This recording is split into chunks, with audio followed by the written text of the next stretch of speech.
Saudara-saudari dan anak-anak yang terkasih dalam Kristus, dari Novisiat SVD Kuburuteng Manggarai Flores NTT, saya Pastor Freddy Zahadin SVD menyampaikan ucapan selamat jumpa lagi lewat siraman rohani. Hari ini Rabu 23 September 2020. Injil hari ini diambil dari Lukas bab 9 ayat 1 sampai 6. Kita diingatkan bahwa Tuhan beri kita kuasa dan siapkan apa yang kita butuhkan. Marilah kita berdoa memohon penerangan Roh Kudus. Dalam nama Bapa dan Putra dan Roh Kudus. Amin. Tuhan dan Allah kami, puji dan syukur kami haturkan kepadamu, karena sejak kecil, sejak kami dipermandikan, Engkau memberi kami kekuatan lewat sakramen-sakramen yang sudah kami terima. Kami mohon semoga kami sadar akan kekuatan kuasa-Mu yang ada dalam diri kami dan dapat kami manfaatkan setiap saat. Tuhan, utuslah Roh Kudus-Mu, terangilah pikiran dan hati kami, agar sabda-Mu yang akan kami dengar dapat kami pahami dengan baik, dan isi pesan-Mu dapat kami hayati dan amalkan dalam hidup harian kami. Doa ini kami sampaikan dengan perantaran Kristus Tuhan kami. Amin. Tuhan serta-Mu. Inilah Injil Yesus Kristus menurut Lukas, bab 9, ayat 1 sampai 6. Maka Yesus memanggil ke-12 murid-Nya, lalu memberikan tenaga dan kuasa kepada mereka untuk menguasai setan-setan dan untuk menyembuhkan penyakit-penyakit.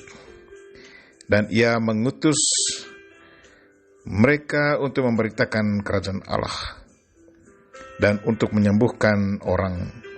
Katanya kepada mereka, jangan membawa apa-apa dalam perjalanan, jangan membawa tongkat atau bekal, roti atau uang, atau 2 helai baju. Dan apabila kamu sudah diterima dalam suatu rumah, tinggallah di situ sampai kamu berangkat dari situ. Dan kalau ada orang yang tidak mau menerima kamu, keluarlah dari kota mereka dan kebaskanlah debunya dari kakimu sebagai peringatan terhadap mereka. Lalu pergilah mereka dan mereka mengelilingi segala desa sambil memberitakan Injil dan segala desa sambil memberitakan Injil dan menyembuhkan orang sakit di segala tempat.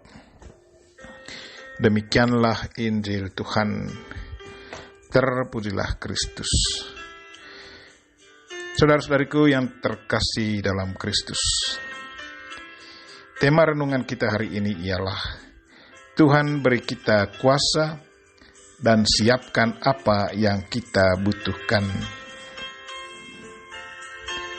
Kalimat pertama dari Injil hari ini yang berbunyi, sekali peristiwa Yesus memanggil ke-12 murid-Nya, lalu memberi tenaga dan kuasa kepada mereka untuk menguasai setan-setan dan menyembuhkan penyakit, mengingatkan saya akan teman kelasku.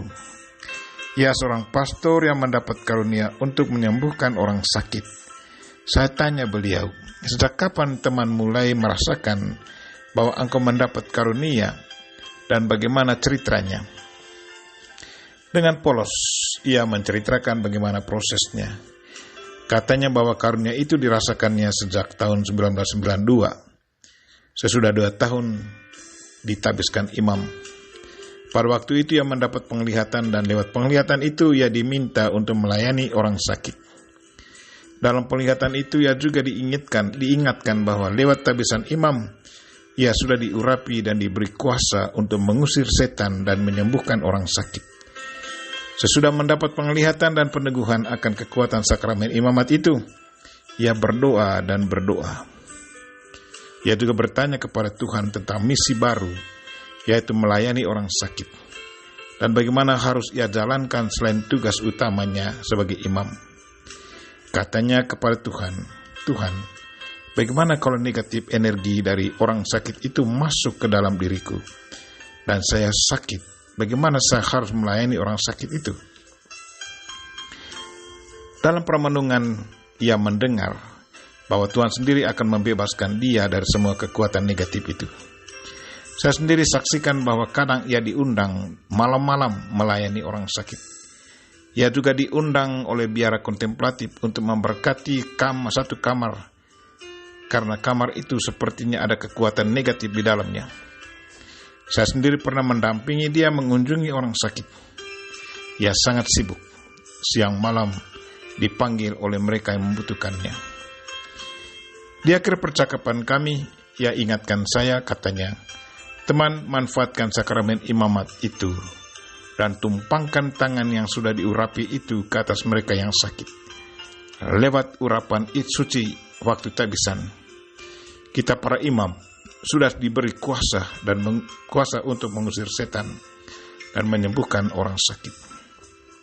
Peringatan temanku ini menyadarkan saya akan kuasa Tuhan yang sudah diberikannya lewat sakramen imamat dan bagaimana memanfaatkannya demi keselamatan sesama manusia serta secara khusus untuk mereka yang sakit. Saudara-saudari dan anak-anak yang terkasih dalam Kristus, hal lain yang menarik dalam bacaan Injil hari ini adalah Yesus melarang para muridnya membawa apa-apa dalam perjalanan, karena Tuhan selalu bertanggung jawab. Dia melarang karena Tuhan selalu bertanggung jawab akan kehidupan para pekerjanya. Ia tidak mungkin membiarkan para pekerjanya mati kelaparan dan kedinginan. Mungkin ada yang bertanya, bagaimana hal itu mungkin terjadi? Kuncinya ada pada kesatuan kita dengan Dia yang mengutus kita. Kita harus selalu berkomunikasi dengannya, percaya total padanya, bahwa Ia selalu setia pada janjinya dan bertanggung jawab akan kehidupan kita. Marilah saudara-saudari dan anak-anak yang terkasih, terimalah perutusan Allah dan manfaatkanlah kuasa yang sudah diberikan Tuhan kepada kita. Percayalah bahwa Tuhan selalu bertanggung jawab akan kehidupan kita para pekerjanya. Kita mohon Bunda Maria untuk mendoakan kita. Amin. Marilah kita mohon berkat Tuhan. Tuhan sertamu.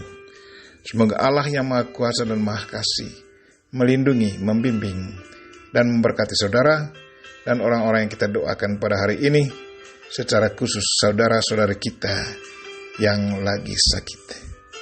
Bapa dan Putra dan Roh Kudus. Amin.